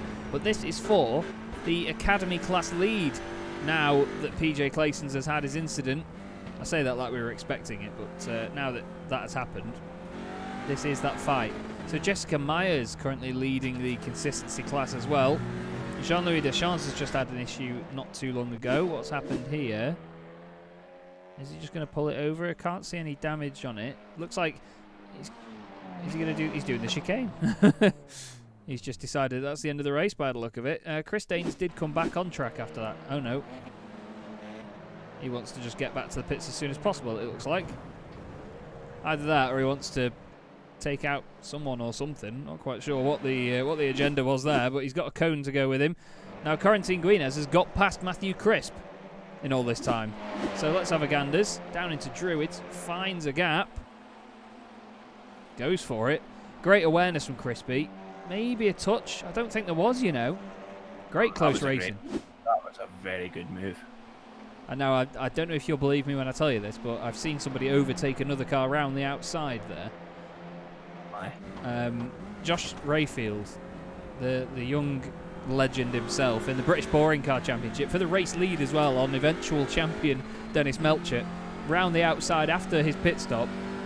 And just, yeah, I don't know how he found it. He found the Jetter's pace and the ability to chuck it around the outside and take the lead without contact. It was wonderful, absolutely wonderful.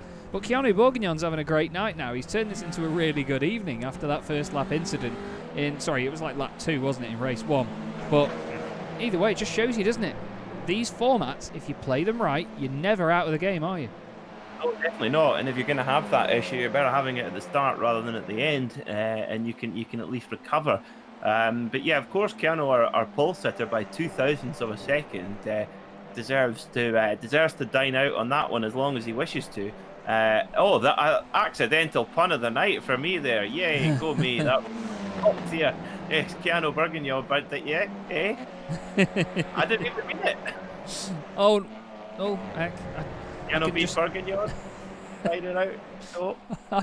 I'm trying to avoid laughing. It was just so sublime. I thought you did it on purpose. No. Maybe it's just become second nature now, possibly. Anyway. Best way for the puns, very swiftly.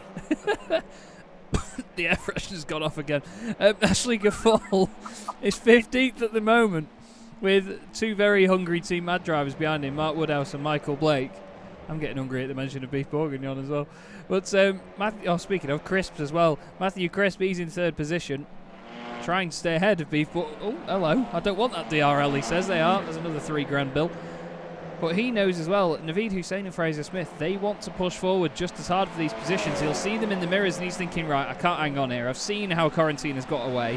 You saw earlier as well that Matthew Crisp, he's not the quickest out there this evening. He's just not got to terms with Oulton Park this evening, it seems. And we know how difficult it is to do, but he's defending well here. And look at that. Keanu Bourguignon wants the extra 15 brake horsepower, so he flashes the lights. And he has now got Naveed Hussein putting pressure on right behind him as well. I think it might be the associated hand gesture as well. Like the two. There's actually, if you do the associated hand gestures, the headlight flasher goes off automatically. It's very true. There's certain words that, like, you know how most cars have voice control now. In most modern cars, you can say "call mum" or "call office" or whatever, or you could say, well, it's not really fit for broadcast, but you say something to express your displeasure at the car in front, and it goes flashing headlights. Well, just a big warning on the dash. Oh, Naveed needs a big warning on the dash for the fact that Freitas is not Freitas. Sorry, I've done that a lot. That Fraser Smith is trying to dig the rear arches out on it. Well, Josh Rayfield, the legend himself, is actually in the YouTube chat as well. Good to see you, Josh. Hope you're well. Remember this place when you went around the outside of Dennis Melchett? Yeah. Kimber hates saying, "Are you sure your wife isn't trying to kill you, Chaz?" To be fair, mate, if she was my wife, she probably would try to kill me. We're not married yet, so I don't think she's that stupid. Miguel Freitas is trying to get past Paul King, and Paul King isn't going to fall for that. But this is, again, another brilliant train in the midfield here, and we're only 11 minutes into a 20-minute race. So plenty can still happen. All it takes is one lap for things to really change around. Now, Dan Mould is actually going to get past one of his teammates here. That's Ben Hicks. Through he goes. Looks like Ben makes that nice and easy for him. The two of them in the same class, actually. Jessica Myers, just in front of Dan Mould, is leading the class. So they're 1, 2 and 3 at the moment. Maybe Ben just thinking, right, Dan, you go and be the one that takes on Jess in that battle. Possibly, yeah. Well, I think he's having strength in numbers. Certainly in the touring car racing format, very, very important as well. Nice to know you've got someone you can count on and you can depend on, and someone you might even be in voice control with as well. A lot of the teams do that, so they can. Of course, you can do that really in real world racing. Be connected by voice to your teammates or to anyone for that matter. Can you imagine that in Vauxhall Vectra? Ivan Miller and Jason Plato, imagine them being connected by voice in that season. Oh my word, that would have been entertaining, even more than it already was. I was going to say that the 2001 Astra battle would have just been ridiculous when they had that, because there would have been a lot of bleeping going on. But on the flip side of that, could you imagine how entertaining it would be between Lando Norris and Daniel Ricciardo this year if they were hooked up by team radio at McLaren? I doubt they'd be concentrating. Yeah. There would be a lot of distraction. That's the thing. It'd get blamed for a lot of things. As Ben Hicks has gone off. Oh no. Turn left, bent, left, bent. Oh, I thought he was going in then. I won't lie. I genuinely thought that was going in. I was just waiting for the sort of noise. But no, it never came. But we still have Crispy with this fantastic train of cars just behind him, all closing in. We have, once again, had an issue. Oh, Porsche Sport in the house. Good to see you guys. How many Porsches? You wouldn't want any of these lot driving your Porsches. Pace car. Yeah. Oh, yeah, there is a pace car. There is a Porsche pace car. You're right. One. It's actually a 911 touring spec as well. Yes. The GT3 with the wing taken off. I don't know why you would want one in touring spec. That's just saying, I've bought a really exciting car and I've just made it deliberately more boring. Yeah, it's like I've got a very exciting car and I've taken the downforce off it. Dan Mould has taken the downforce off Jessica Myers by the look of it, although potentially giving more downforce by being in front and having slipstream. Miguel Freitas is trying to sort out this battle with Paul King as well. And Dan Mould is really taking the advantage of his teammate here, because he's had two of them go past him this race. And now he's like, there you go. Oh, and look at that, Jessica Myers. Yes, I'll have some of that as well. Thank you very much. Fries with that. Through down the inside. Now, I want to see what happened between Dan Mould and Jessica Myers, because it was on the way into Lodge. Oh, big send from Dan. Good awareness from Jessica there to get out of the way, in all fairness. We've seen a lot of moves there where it's ended in contact like that, haven't we? Yeah, well, especially when Matt Neal punted Gordon Shedden off. Indeed, yeah. That was an iRacing one, that one. Oh, that was just so... I mean, tasteful. Tim Harvey's commentary on that at the time summed up what everybody was thinking so well. I do want to point this out as well, actually. After his earlier incident, Roman Bokler has had a moment. Oh, he's given up. Dropping like flies this evening, everybody. Load of quitters in the championship. Now this inter-Ignium battle is still going on. Jessica Myers has actually got back ahead of Dan Mould and Paul King on this lap. So a hell of a lap from Jessica Myers so far. Let's see how it was done. Oh, it was actually obviously here, but then she got the run on Dan Mould out of there as well. So awesome stuff from Jessica. Let's see the move on, Dan. Oh, it was actually... Oh, Dan's done it himself. He's gone straight on. Messed up the chicane. Good awareness to get out of the way, but Jessica straight through. Love that. Yeah, good opportunism there from Jessica Myers, leading the class right now from Dan Mould. Inconsistency, but it's going to go right down to the wire, I think, as they head down towards Cascades. And we know that Jess does not give any quarter, does not ask or give any quarter. And well, it's if Dan Mould wants this lead, he's gonna have to go through the smiling corgi. He will indeed. Side by side, just behind as well. We've got Mark Woodhouse and Paul King together. Paul King down the inside again. Woodhouse commits, good pace in there, but look at that. Paul King makes sure that he stays in the gap. Very close stuff indeed. Gets rid of the overlap, but just in front now.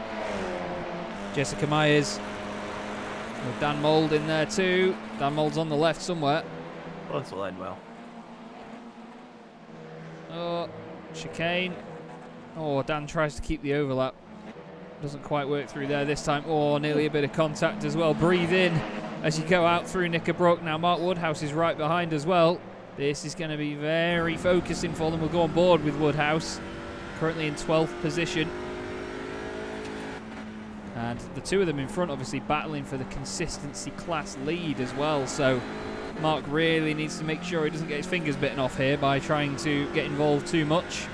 But at the same time, he's in the class above, so he wants to try and make the most of this, gain some more points. Awesome defensive work, though, from Jessica Myers. They're all using all of the road hands, so Mark Woodhouse off the circuit, and he's going to lose out there. And there you go. And I want to just look back now at Jessica Myers. There is Dan Mould. Still behind, but still chasing Peter, and this is relentless stuff from the pair of them at the minute. Yeah, fantastic battle. Goodness me. Gee whiz, there's a few stone chips in the radiator there you could spot, but my goodness. Well, that would have got the corgi growling there, wouldn't it, on the rear bumper saying, get away. And that was really, really close there, as we see Scotty Angelo going side by side around Island Bend. God, you have to breathe in there, don't you? Oh, God. you do. You really do. Now, this is the top three in the academy class as well. Dean Timms leading the way. Scott Angelo second, Ryan Walker third. So these guys fighting for class honours. All of them in podium positions, of course, at the moment. So they can all be very pleased with that. There are currently 12 cars in the academy class. Not all of them still running, unfortunately. Oh, no, Jessica Myers and Dan Mould. Oh, it's come to a head. Oh, and Dan Mould's had contact with his teammate twice as well. That's Paul King getting involved. Mark Woodhouse is in the fight. What on earth happened here? Let's have a look. Dan looks to the outside on the way into the chicane. Oh, tiniest of touches. And then more contact again.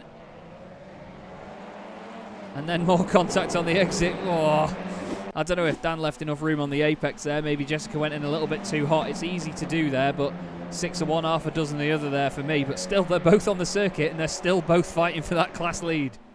This is a problem. This is I feel like Matt Neal's turning up a lot tonight. Matt Neal and Jason Plato, he also turns up a lot. And these, it's Snetterton leaning on one another and bouncing and biffing all over the place. Absolutely fantastic. And they've got an audience. But, well, absolutely, yeah. And Dan Mould, of course, he'll be doing a John Cleland.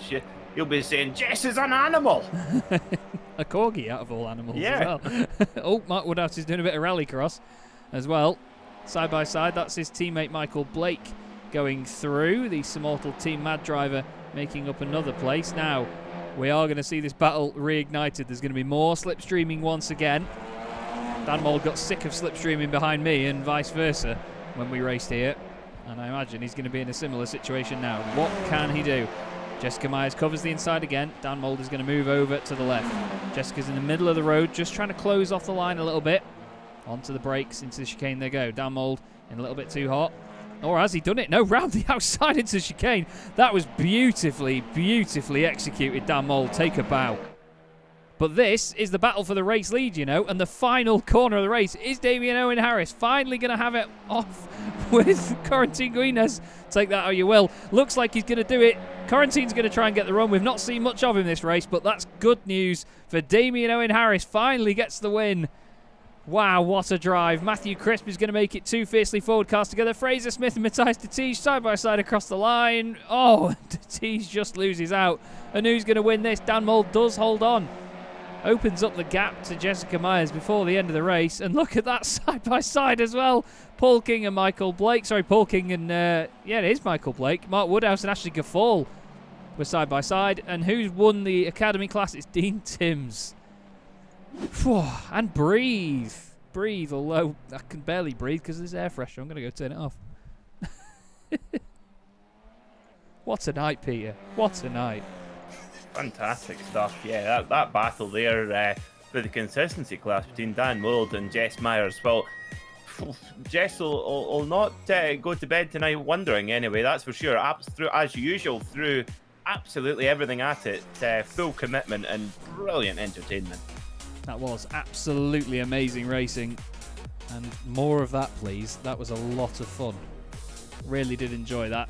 And I think, to be fair, with these lot being able to do this week in, week out, we really are spoilt in this championship, aren't we? We get so much incredible racing out of these guys every single week. I don't know how we're going to cope for the entire season, to be honest, because every week I always say I look forward to it, and it just gets better and better. each time. We do still have some cars actually just finishing off by the look of it. Daniele Giudici and Wayne Palmer have finished. Scott Malcolm is going to be the last car across the line in his rather second-hand Audi RS3. Matthew Crisp will be happy with the podium though after that. It didn't look like he had the pace in terms of qualifying, but he managed to play the format as a lot of them did and got a good result. Damien Owen Harris then takes the race win. Corentin Guinez second, more points for him. Matthew Crisp third. Keanu Bourguignon in fourth place. Naveed Hussein fifth. Fraser Smith finishing sixth ahead of Matthias Lattige. Only just though, thousandths between them. Norbert Leitner in eighth. Miguel Freitas ninth. And Dan Mould, his second win of the night in the consistency class ahead of Jessica Myers. Paul King finished 12th.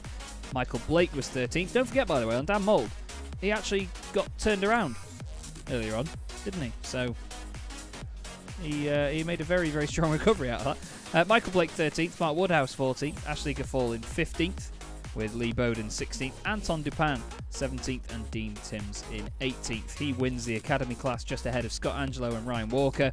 Ben Hicks in 21st, Paul Godden 22nd, Niles de Kuiper and Neil Stevenson just behind. Danny Fenning ahead of Anders Lillejorde, with Wayne Palmer 27th and Daniele Giudici 28th. Scott Malcolm was 29th, as we saw there.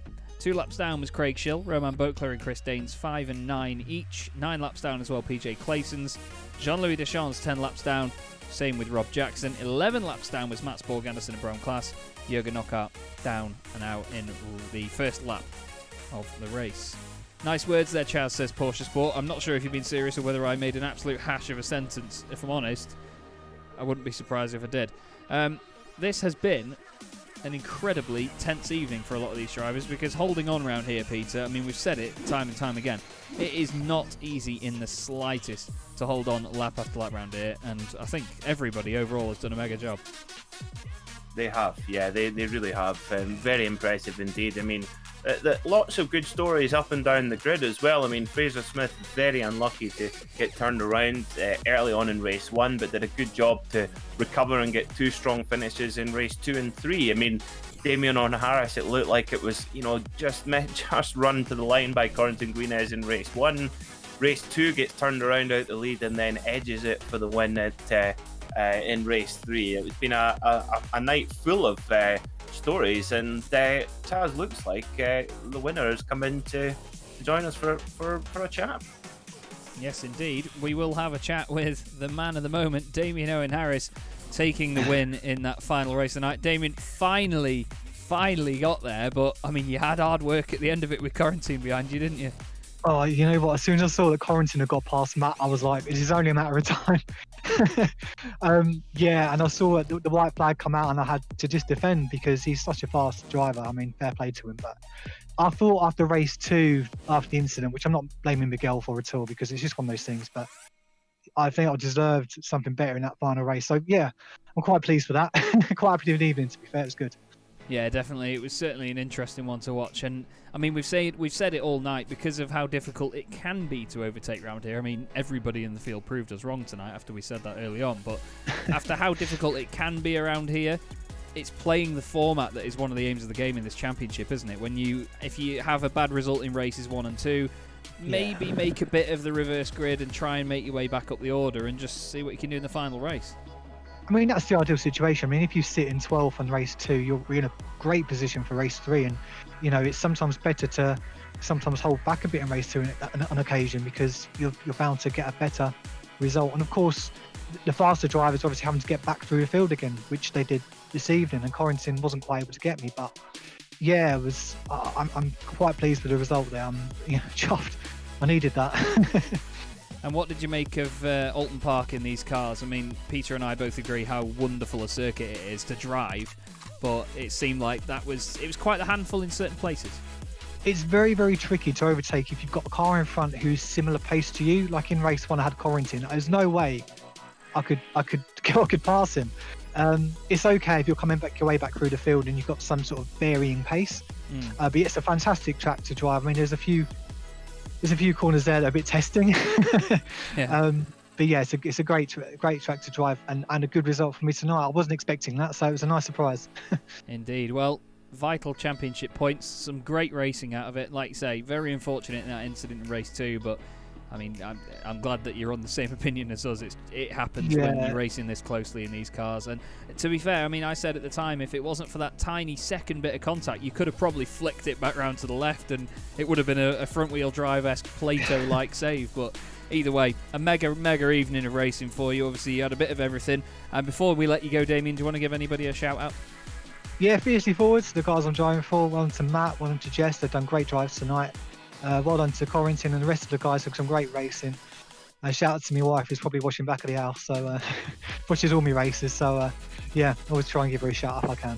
Love it. Well, great to speak to you, Damien. Well done again. Cheers, and guys. we Thanks shall for the see broadcast. Thank you very much, mate. Not a problem at all. We'll see you next time round, buddy. Take care, guys. See you soon. Cheers. Smashing stuff. Very energetic guy, Damien Owen Harris, and matches his driving style, to say the least. Next up, though, Peter, we'll have to drag in either. We've got two drivers waiting. Now, which one would you prefer? I'll let you make the call on this one. Ooh, I think, why don't we get the Falkirk Flyer in for chat? The Falkirk Flyer himself, Scott Malcolm, joins us in the box. Scott, that last race didn't quite go to plan, but, I mean, the rest of the night, you were right in the action, weren't you? I kind of surprised myself there. Yeah. Looked like a lot of fun though around Oulton. I mean, the pace it's difficult to extract pace out of this circuit, isn't it? The pace, it's a tight circuit. There's not very many places to overtake, and you just got to try and go for these gaps.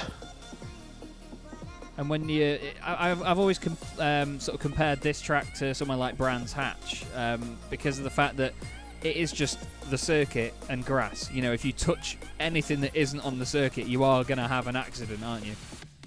Oh yeah, aye, especially with the grass in iRacing. It's clear. Yeah, it is like ice, it literally is. But to be fair, I mean, unfortunately, with the only footage we have at the moment is in slow motion of you just recovering from your race 3 accident early on. But I mean, the rest of it, you had some fantastic battles out there, didn't you? Yeah, I did. I was still a good wee battle with Bram until we coming together. But don't think I was at fault for that. But apart from that, I thoroughly enjoyed it tonight. Yeah, we did too. Plenty to watch and plenty to get excited about. Now, next time we go to the Charlotte Roval, a very, very different circuit to this for many different reasons. What do you make of driving these cars around there? I don't think I've taken that car around that track yet. I don't think I have, but I've tried the MX-5 around it and tough gun. Well, I can admit I did a random fun race one Friday night around there, not long after the Audi came to iRacing actually, and not long after the Charlotte Roval came to iRacing. It's hilarious if it's in a fun environment, but I know that when a lot of competition is involved, we're going to see some very, very feisty battles out there. We, of course, hope it goes well for you, Scott, and we look forward to seeing it. But before we let you go, do you want to give anybody a quick shout-out? Well, obviously, the organisers for putting this league on, you and Peter for doing the commentary. No problem, thank you. Great as always. The Team Mad guys, especially Dave Crozier for the wee pep talk he gave me last night, which I think has made a massive difference. Good stuff. Well, he's a smashing team boss, is Dave, and he's an absolute hero of iRacing, so good to hear that he's still doing the troops proud, mate, and of course that you're still making progress with Team Mad, and we shall see you in a week's time at Charlotte Roval. Looking forward to it. Cheers, mate. Cheers. Scott Malcolm there, as Peter says, the Falkirk Flyer, one of the best nicknames I think you could come up with, to be fair, and it sort of sits in line with a lot of the puns and things that we make here. Now, somebody else that didn't want to sit in line this evening and wanted to crack on and get more places, Fraser Smith.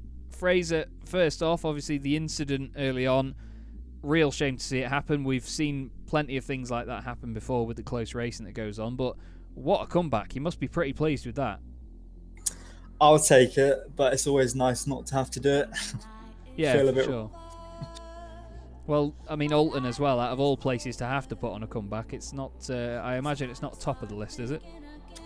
Not at all, no. And from memory, I think I got through both races pretty cleanly. It was actually the third race that was probably the worst, believe it or not. I was going to say, because the incident early on in the evening, you know, it was minimal contact, and that's what can set these cars off, isn't it? With the very little amount of weight over the rear, it can just slide and slide and slide, and then when it gets past a certain point, there's just no saving it, is there? Even if you have got all the power in the wheel. Yeah, and that corner, is it called Shell Oil Corner or something? But yeah, that's just the worst place for that to happen. And lap one, I think, when I checked the relative, I think I fouled P36 or well, whatever last was. So I was like, oh my god, couldn't believe my luck. I couldn't believe it. But either way, you know, you came away from it with some good championship points from that third race, especially. A great little drive through. You had Keanu Bourguignon very much in tow for most of it, didn't you? Yeah. I think his race one was also a bit of a nightmare, and he seemed to just follow me through, which is all good. Now, next time out, we go to Charlotte Roval. I've just spoken to Scott Malcolm about that one. It's, from my experience, hilarious to drive this car around there. It's a really fun circuit, but with how competitive this series is, it's going to be a lot of hard work, don't you think? Yeah, it's going to be a nightmare, and I wish I had a drop week to take.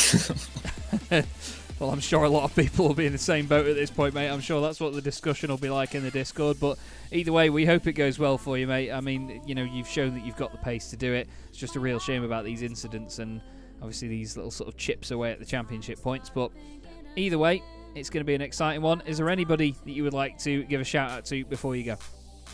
Yeah, same as always, but yourself and Peter, Bart for putting the league on, all my teammates, Full Sim Racing. That's probably about it this week. Fair play. Well, no good. Special shout-outs.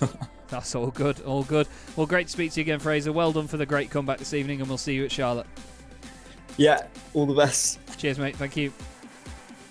Well, Peter, we always get to this point, and it's like, what now? Like, I can't just go and relax after a race meeting like this, where it's all so busy and so much going on, but it's just been one of those nights again. This championship just continues to deliver, doesn't it?